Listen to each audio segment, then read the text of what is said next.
ไทยอยู่ในแผ่นดินนี้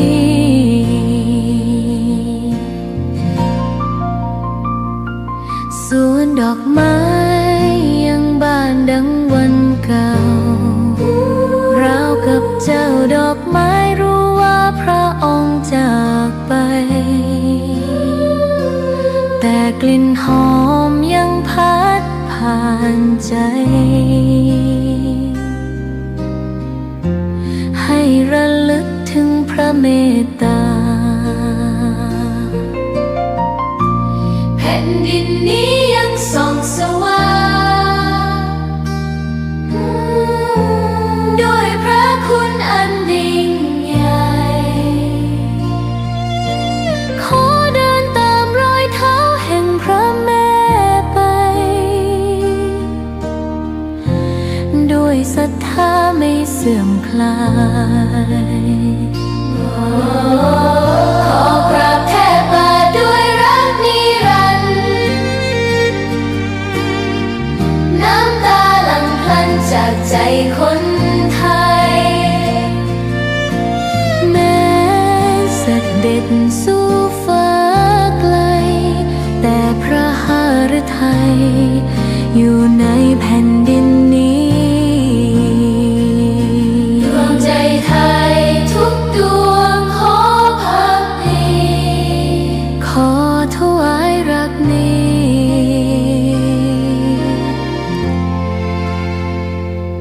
นิรันดร์แด่พระพันปีหลวง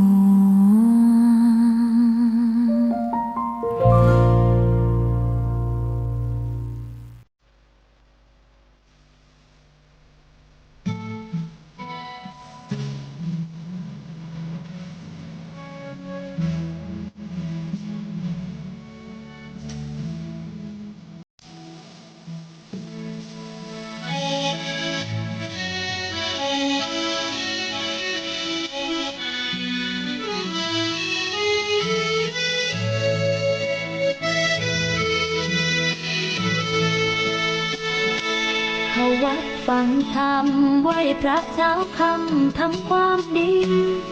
ภาวนาหาความสุขีสร้างบารมีไม่ให้หม่นหมองทำใจเป็นกลางปล่อยวางในสิ่งยึดครองแจ่มใสในธรรมเรื่องรองเมื่อแสงสีทองได้ส่องใจฝึกภาวนาหาความสุขเย็นกันเถิดนะนี้โลกสับสนมายากิเลสตัณหาพาให้วุ่นวายชีวิตเกิดมาไม่ช้าก็แก่เจ็บตายรีบหาความสุขทางใจฝึกกันเอาไว้จะได้ปล่อยวางทุกลมหายใจเข้าออกบอกใจให้รู้ชีวิตเหลืออยู่ทำดีมากพอหรือยังทบทวนผ่านมากี่คราที่เคยพลาดพลั้งกี่คราวที่หวังสมดังใจไม่บ้างไหมเข้าวัดฟังธรรมน้อมนำจิตใจให้ใสเย็นทุกอย่างที่มีและที่เป็นสร้างความลำเพ็ญให้แค่ไหนไม่นานก็หายสุดท้ายก็แค่เชื่อไปมั่นคงนั้นคือความตายความหมายแห่งสัจธรรม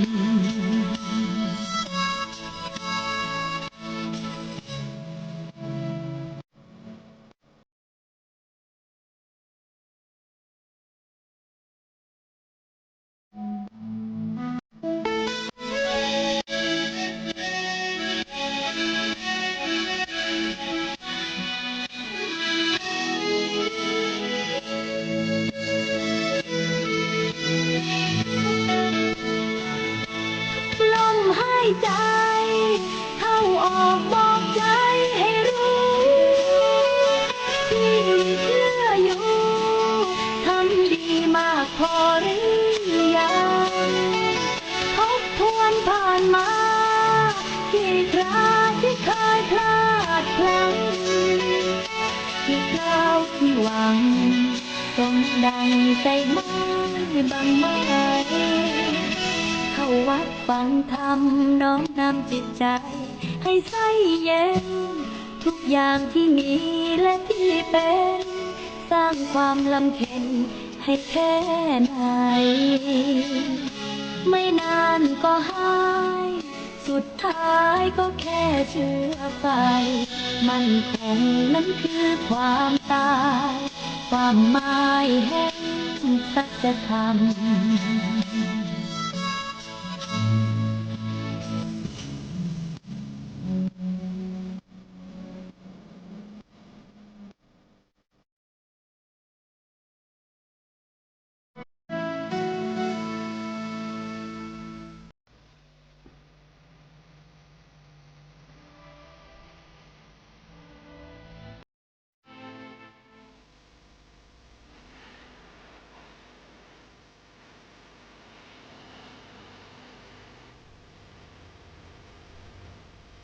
ขอกราบถวายความนอบน้อมแด่พระรัตนตรัยถวายความเคารพพระมหาเถระพระเถรานุเถระทุกท่านขอความสุขความเจริญในธรรมจงบังเกิดมีแด่ท่านสาธุชน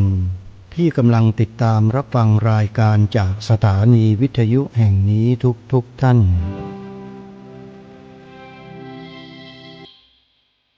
ขอนำท่านผู้ฟังเข้าสู่รายการคดีโลกคดีธรรม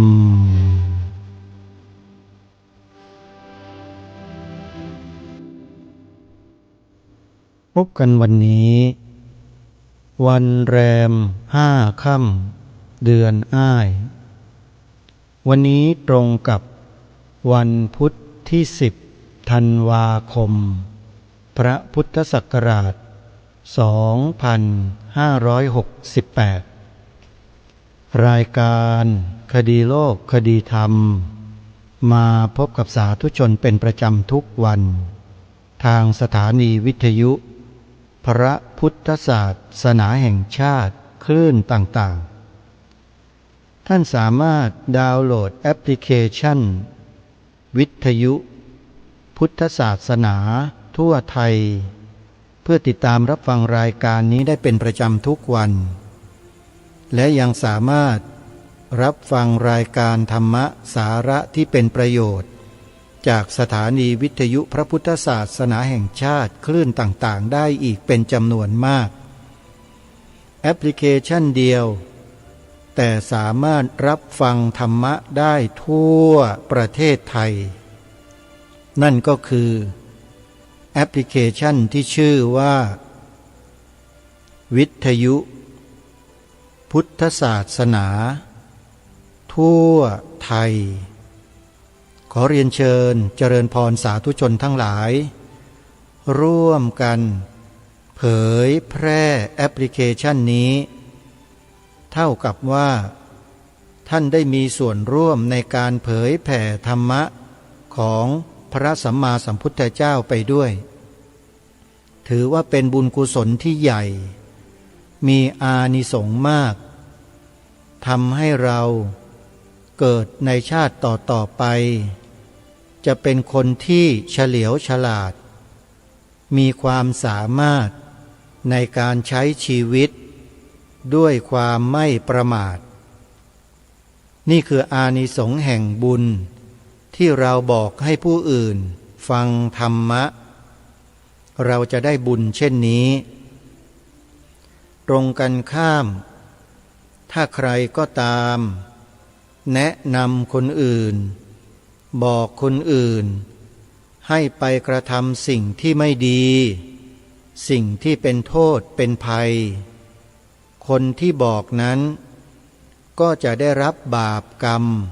กับตัวเองเป็นจำนวนมากเช่นกัน เพราะฉะนั้น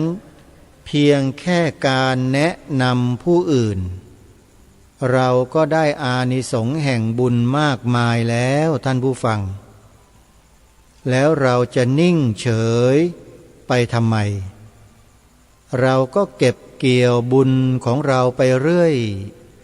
เจอใครพบใครที่ไหนเราก็ตั้งจิตตั้งใจความปรารถนาดีมีเมตตาต่อเพื่อนมนุษย์ด้วยกันแนะนำเขาด้วยถ้อยคำที่สุภาพอ่อนน้อมชวนให้เขาเห็นประโยชน์เห็นคุณค่าแล้วก็ให้เขาดาวน์โหลดแอปพลิเคชันนี้ไว้ในโทรศัพท์ส่วนเขาจะฟังหรือไม่ฟังเราไม่ต้องไปบอกเพียงแค่แนะนำแอปพลิเคชันดีๆให้เขาเท่านั้นโยมแค่นี้เราก็ได้บุญแล้วและถ้าพวกนั้นที่เราบอกนั่นน่ะเขาเปิดฟังแล้วเขาเกิดศรัทธาขึ้นมาเขาไปบอกผู้อื่นต่อไปอีกบุญก็จะเกิดขึ้นกับเขาและเราผู้บอกคนแรกก็จะได้บุญต่อจากคนอื่นมาถึงเราด้วยนี่แหละเขาเรียกว่าdirect บุญการบอกบุญโดยตรง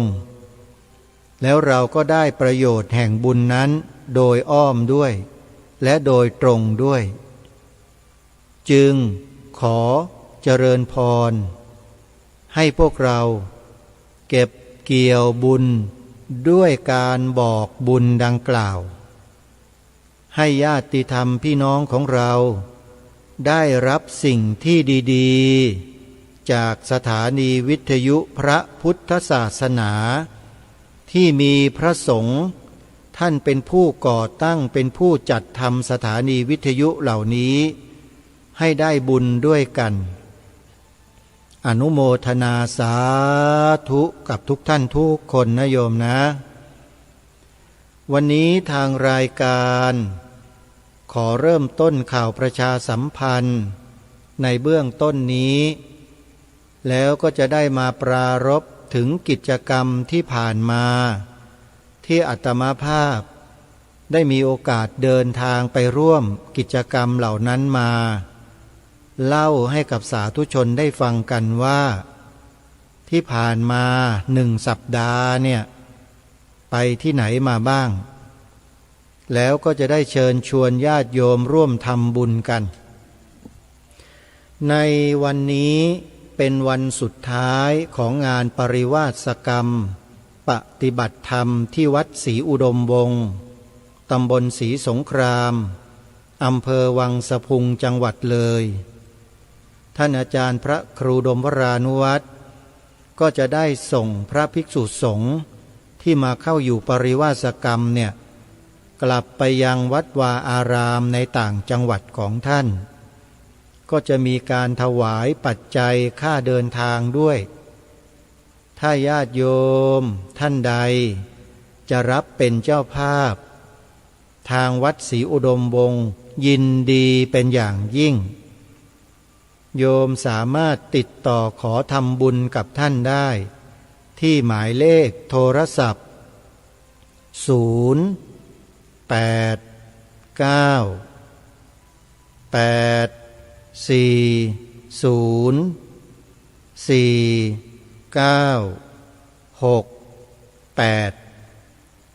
ติดต่อขอร่วมทำบุญกับท่านได้เลยตามกำลังของเรานะโยม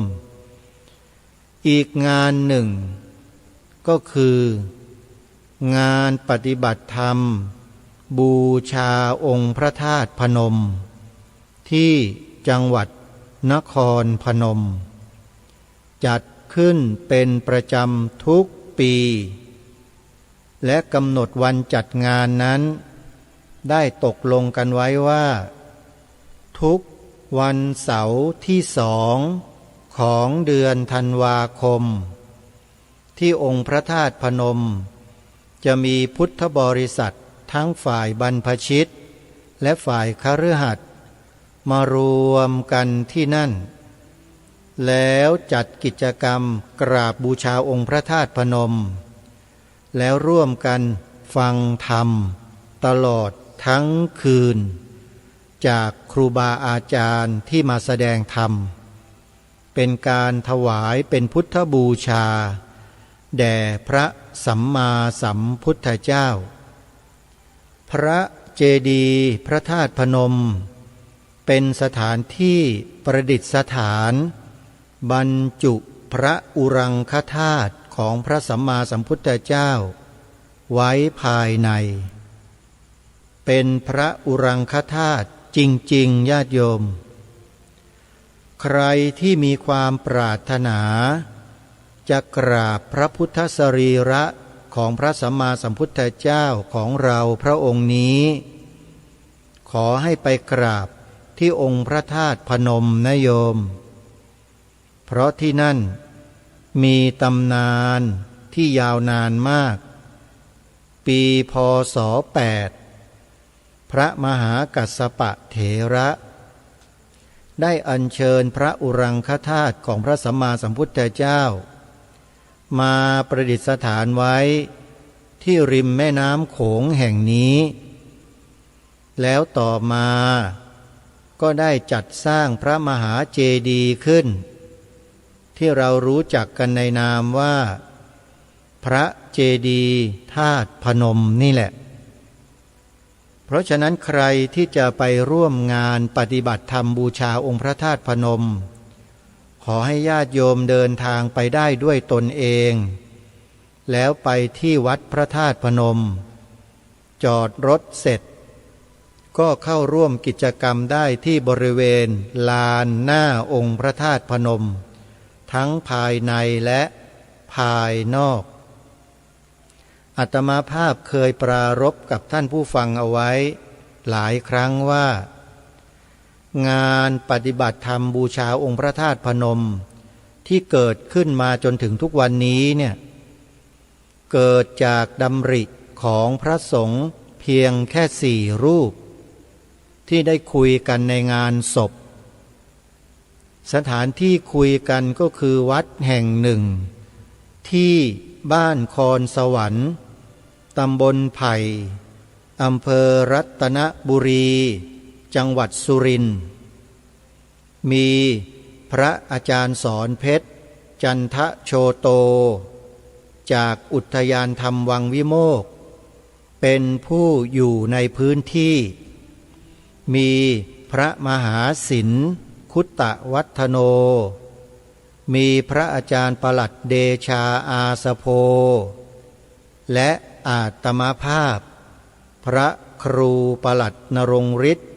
อุปรักขิโตปรารภกันว่าในปีนั้นเป็นปีพุทธชยันตีคือปีแห่งการตรัสรู้ของพระสัมมาสัมพุทธเจ้าครบ 2,600 ปีพวกเราในฐานะที่เป็นนักเผยแผ่ธรรมทางสถานีวิทยุมีสถานีวิทยุพระพุทธศาสนากันอยู่ทุกรูปเราควรชวนญาติโยมไปทำบุญฉลองใหญ่ที่องค์พระธาตุพนมกันเชิญชวนญาติโยมไปปฏิบัติธรรมสอดแจ้งฟังเทศน์ฟังธรรมสอดแจ้งกันเป็นการเฉลิมฉลองปีพุทธชยันตีครบ 2,600 ปีแห่งการตรัสรู้ของพระสัมมาสัมพุทธเจ้าท่านพระอาจารย์สอนเพชรพระอาจารย์ปลัดเดชาก็นำสารดังกล่าวเนี้ยไปกราบเรียนหลวงพ่อเจ้าอาวาสวัดพระธาตุพนมวรมหาวิหารให้ท่านได้รับทราบปรากฏว่าท่านตอบรับทันทีโดยไม่มีเงื่อนไขยินดีให้มาร่วมปฏิบัติธรรมกันอย่างเต็มที่ปรากฏว่าพอถึงวันงาน13 สิงหาคมพระพุทธศักราช2555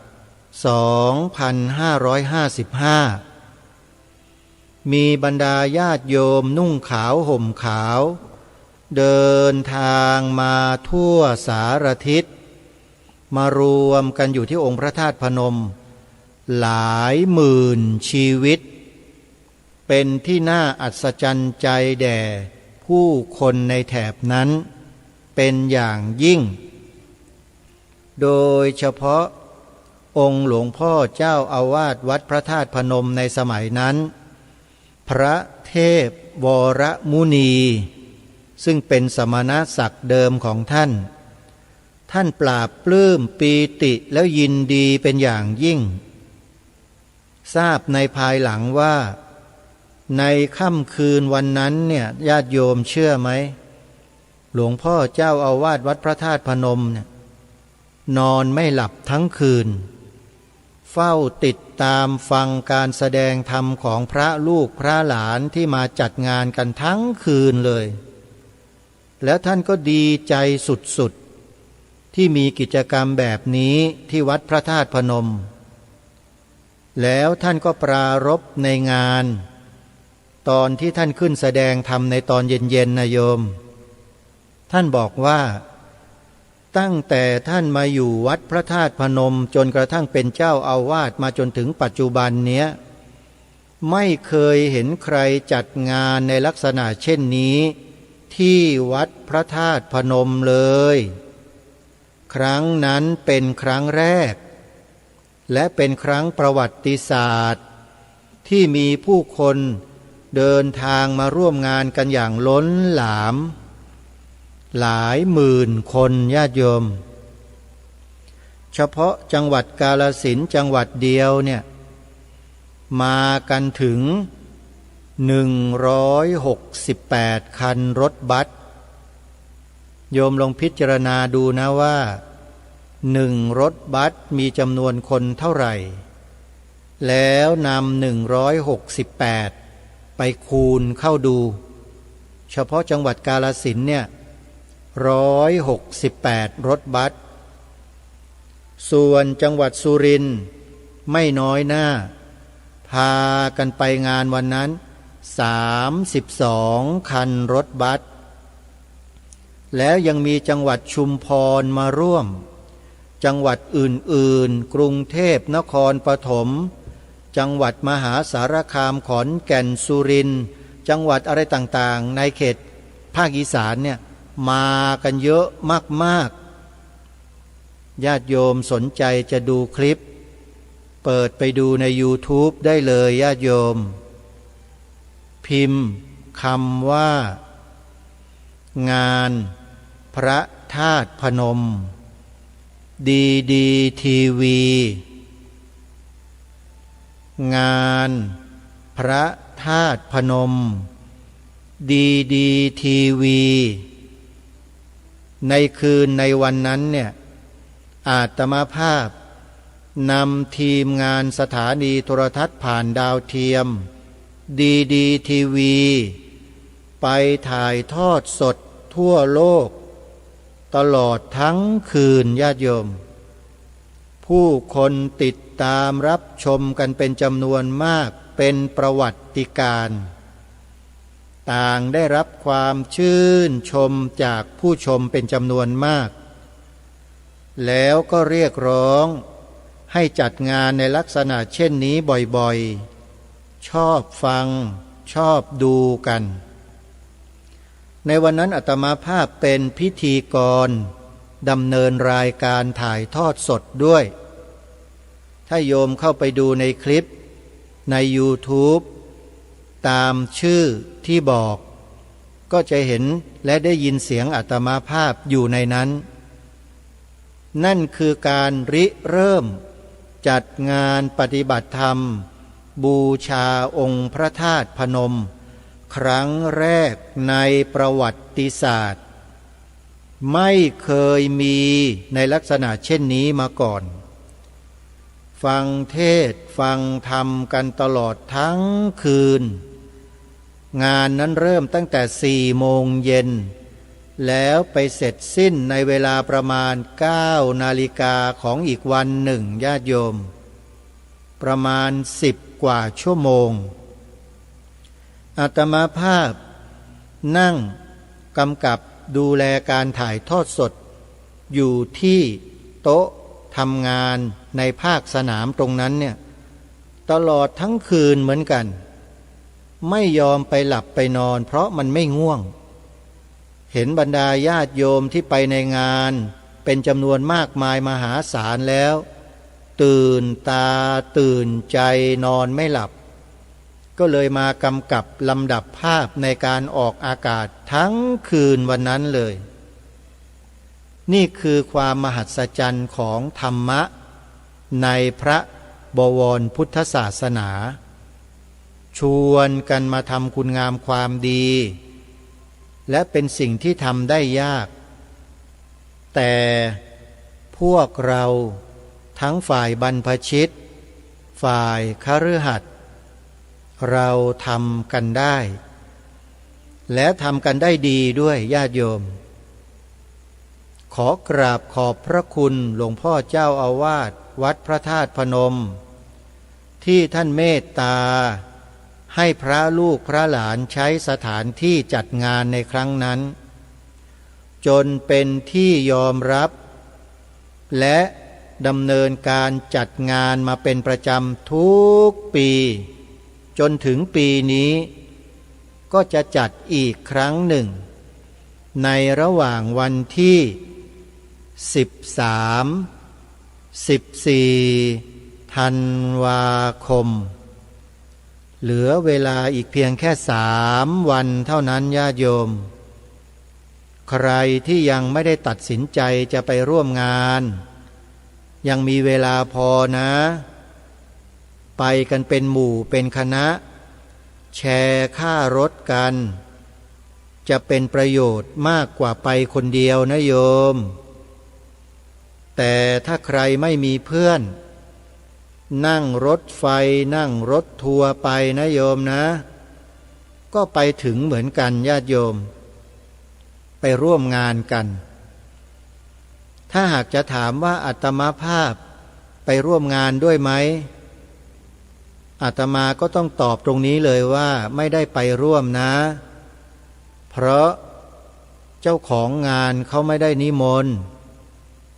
อาตมาก็จัดงานแค่ครั้งเดียวเท่านั้นแหละโยมปีพระพุทธศักราช 2555 นั่นแหละแล้วก็ไม่ได้ไปอีกเลยเป็นเพราะเขาไม่ได้นิมนต์อาตมาไม่รู้เหตุผลเหมือนกันว่าเพราะอะไรโยม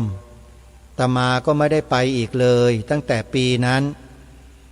ไม่เป็นไรญาติโยมถึงแม้ไม่ได้ไปแต่เราก็ส่งหัวใจไปร่วมงานทุกครั้งเลยเราก็ได้บุญเหมือนกันญาติโยม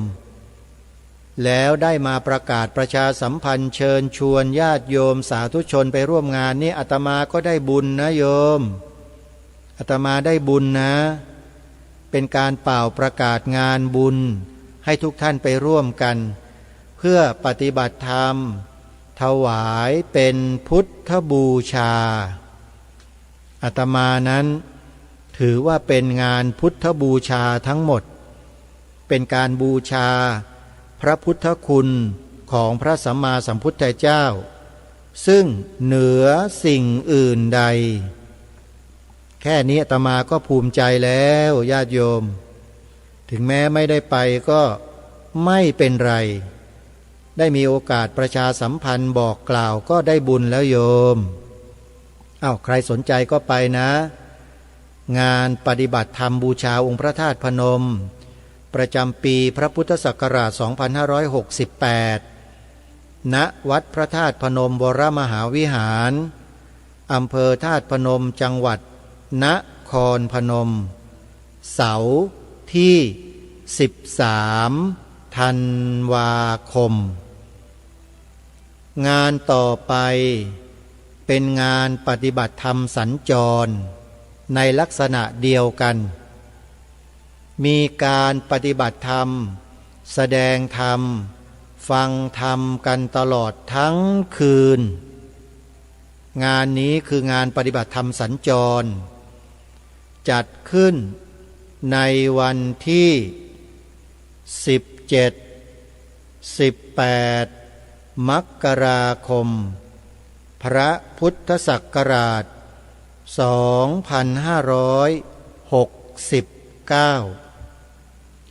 เป็นการเริ่มต้นศักราชใหม่ด้วยการปฏิบัติธรรมฟังเทศน์ฟังธรรมของพวกเราการที่เราพากันทำเช่นนี้ถือว่าเป็นการช่วยชาติบ้านเมืองทางอ้อมนะโยม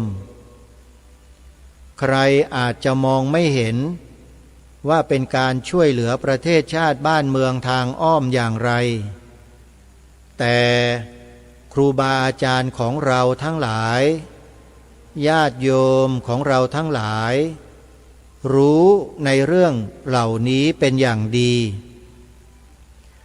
การชวนกันมาทำความดีให้กับแผ่นดินเกิด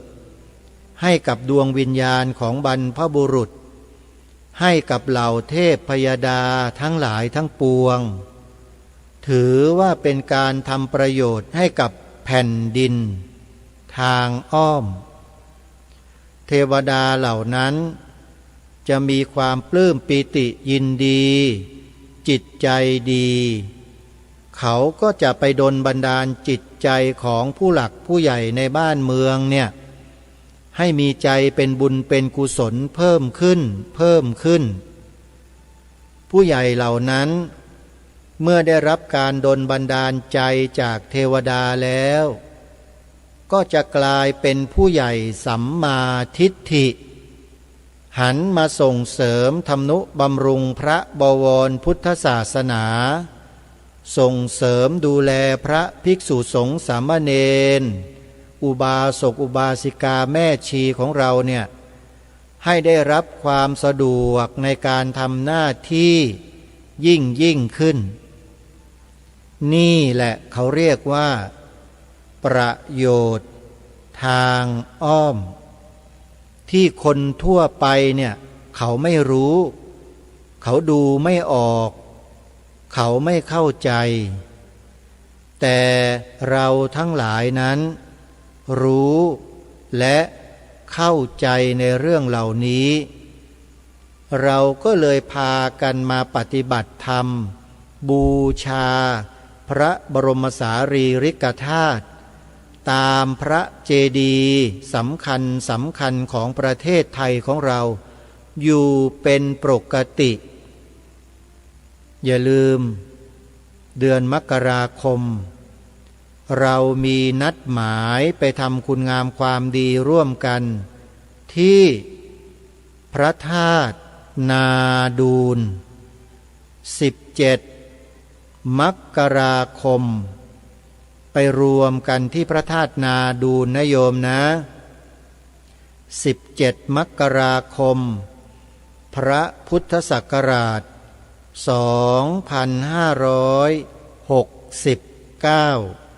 ปีหน้าอีกไม่ไกลแล้วก็จะถึงวันงานประมาณ1 เดือนนะโยมนะเตรียมตัวเตรียมกายเตรียมใจเตรียมปัจจัยไปทำบุญกันด้วยเตรียมแบงค์20กันไปเยอะๆโยมเศรษฐกิจไม่ค่อยดีเตรียมแบงค์100แบงค์500แบงค์พันไปมันก็ไม่เหมาะแบงค์20ไปทำบุญกันเดี๋ยวครูบาอาจารย์ท่านก็จะบอกพวกเราให้เราร่วมบุญอะไรกันในงานนะโยมนะนี่ก็เป็นอีกกิจกรรมหนึ่งที่พุทธบริษัทในประเทศไทยของเราพากันจัดพากันทำให้เห็น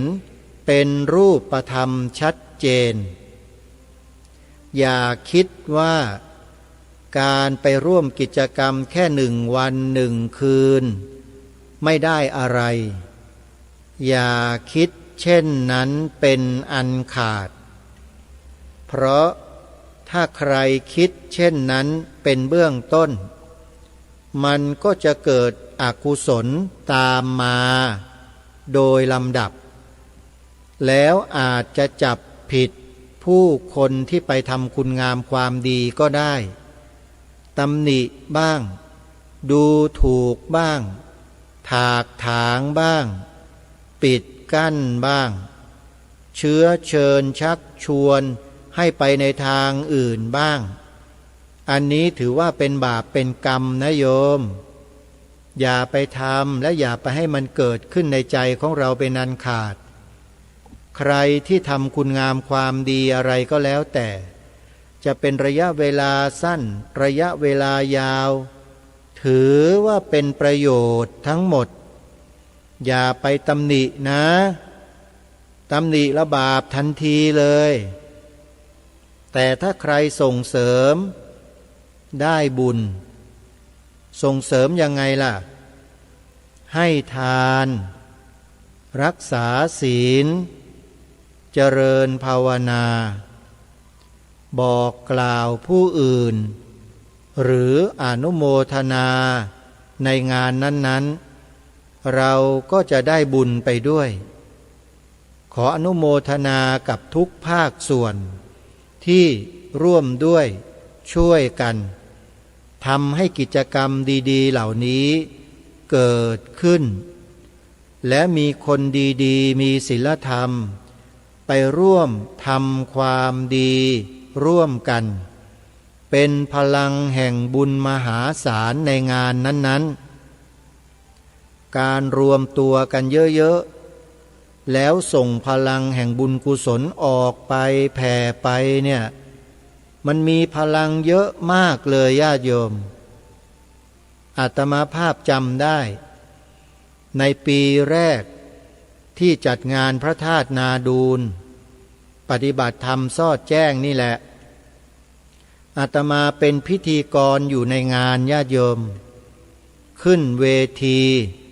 เตรียมที่จะเสวนากับครูบาอาจารย์หลายๆรูปยังไม่ทันที่จะขึ้นไปเลย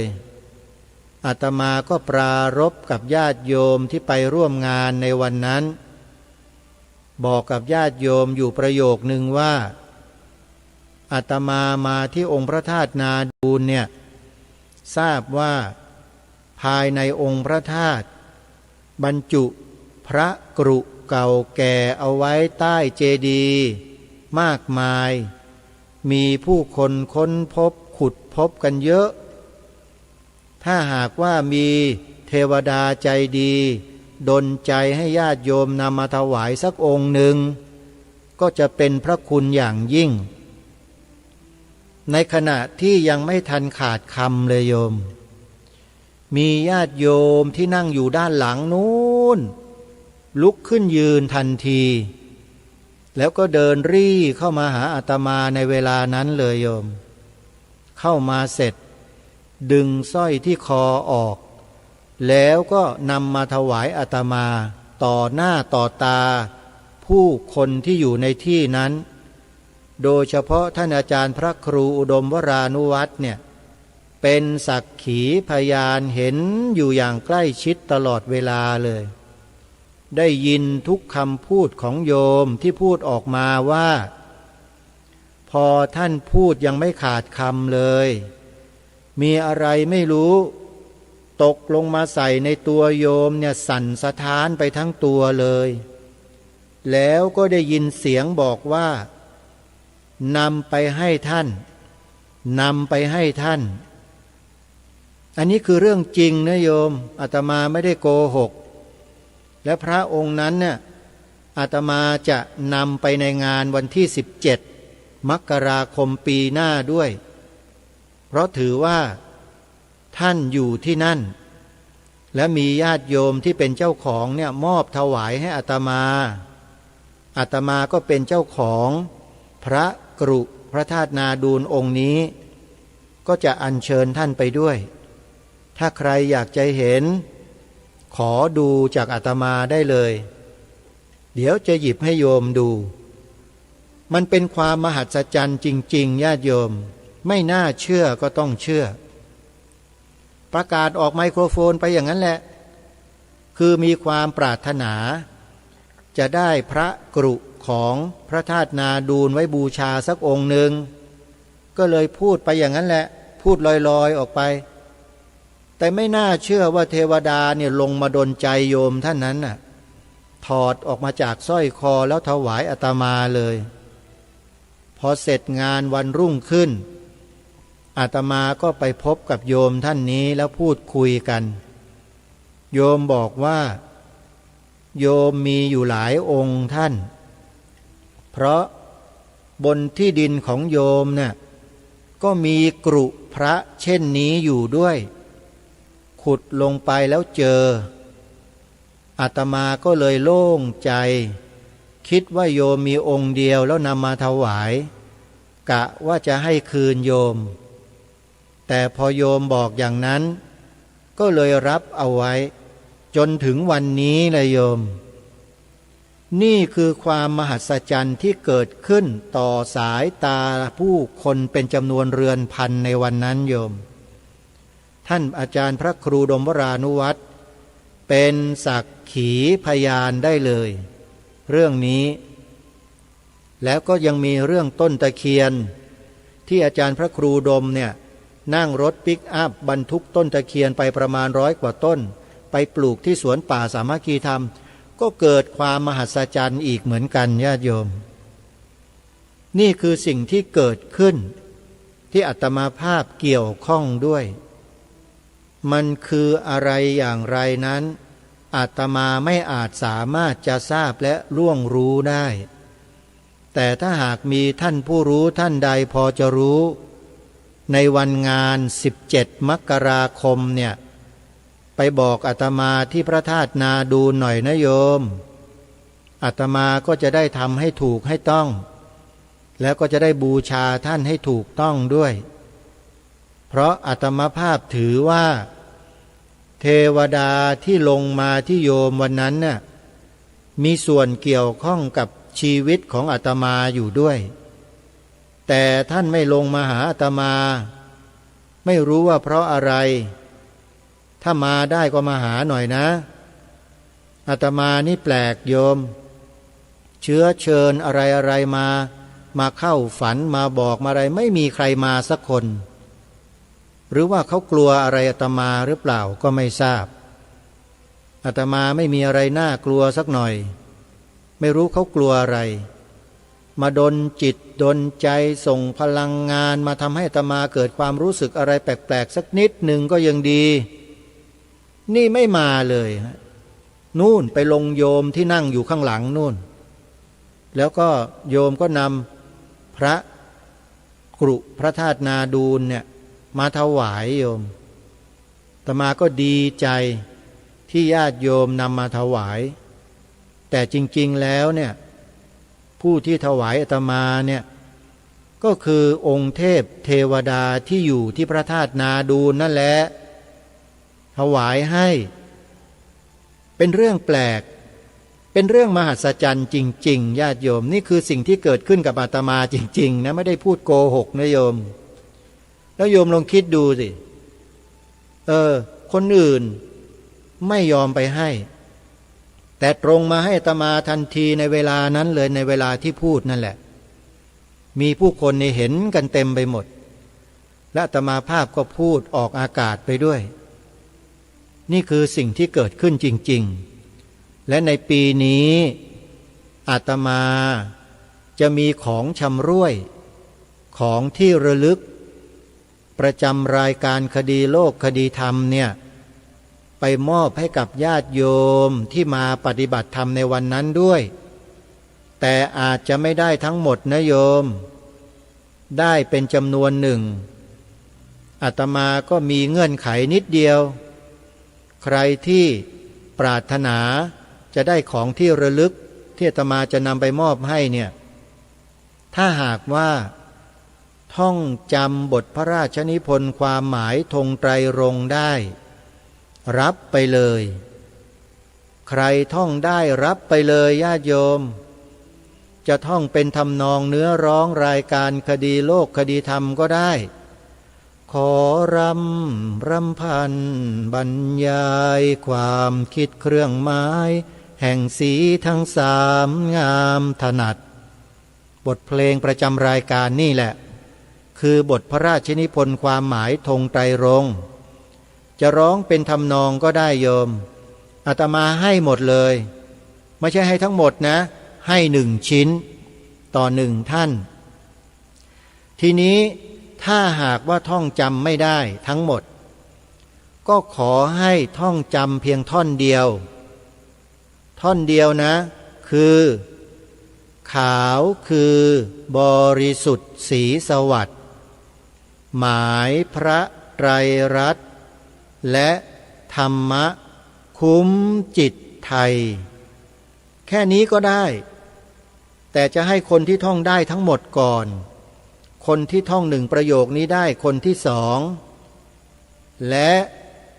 คนที่กล่าวได้2 ประโยคที่ทางรายการรณรงค์มาโดยตลอดถ้าท่านกล่าวได้อย่างถูกต้องรับไปก่อนเลยคนที่ท่องไม่ได้กล่าวไม่ได้รับทีหลังทั้งหมดรับรองได้ว่าโยมที่ท่องได้เนี่ยได้ของที่ระลึกกันทุกคนแน่นอนอาตมาว่าท่องไม่ได้ถึง100 คนหรอกแต่ของอาตมามี100 กว่าชิ้นญาติโยมนะถ้าใครท่องจำ2 ประโยคได้ก็รับไปเลยในรายการที่รณรงค์มาโดยตลอดคงจะจำกันได้นะโยมนะประโยคแรกพระพุทธศาสนาเป็นศาสนาประจำชาติไทยของเราประโยคที่2สีขาวในธงชาติไทยหมายถึงพระพุทธศาสนาเท่านั้น2 ประโยคนี้เลยนะใครพูดได้กล่าวได้รับของที่ระลึกจากรายการคดีโลกคดีธรรมได้เลยรับรองได้ว่าโยมจะประทับใจแน่นอนเป็นตราสัญลักษณ์ของรายการคดีโลกคดีธรรมด้วยนะแล้วก็มีตัวหนังสือด้วยอันนี้ยังไม่บอกว่าคืออะไรใครที่ไปในงานแล้วท่องบทพระราชนิพนธ์ได้ท่องความในสีขาวธงชาติได้ท่อง2 ประโยคได้รับไปเลยอันนี้บอกล่วงหน้าแล้วนายโยมบอกเป็นเดือนเลยนะเนี่ยถือว่าบอกเป็นเดือนแล้วอาตมาเชื่อว่าทุกคนถ้านำไปท่องไปจำเนี่ยท่องได้อยู่แล้วถ้าคนที่สนใจใส่ใจเนี่ยนะรับรองว่าท่องได้อาตมายังจำไม่ลืมเลยโยม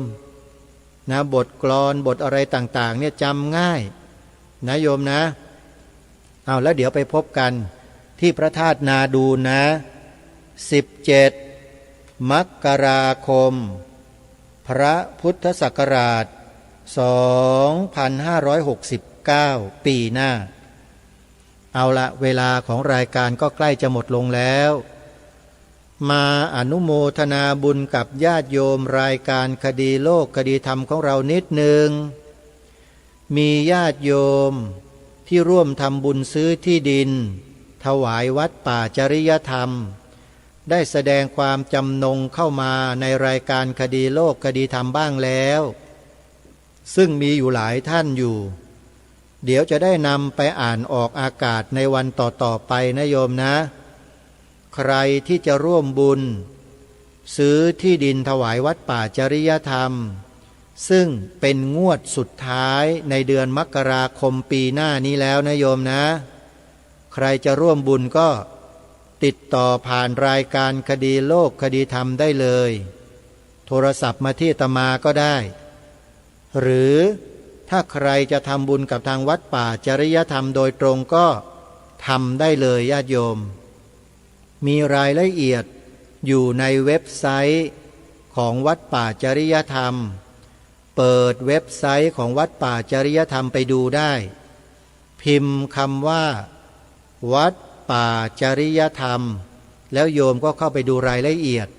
มีทั้งเบอร์บัญชีมีทั้งเบอร์โทรศัพท์ติดต่อสอบถามรายละเอียดได้เลย บอกเบอร์โทรศัพท์ญาติโยมไว้นิดนึงนะ วัดป่าจริยธรรมนะ0833275700วันนี้ขอล่ำลารายการไว้แต่เพียงเท่านี้ก่อนนะญาติโยมนะแล้วพบกันใหม่ในวันพรุ่งนี้ขอความสุขสวัสดีในธรรมแห่งองค์สมเด็จพระบรมศาสดาสัมมาสัมพุทธเจ้าจงปรากฏเกิดมีขึ้นในจิตใจของท่านผู้ฟังทุกท่านทุกคนเทอญขอเจริญพร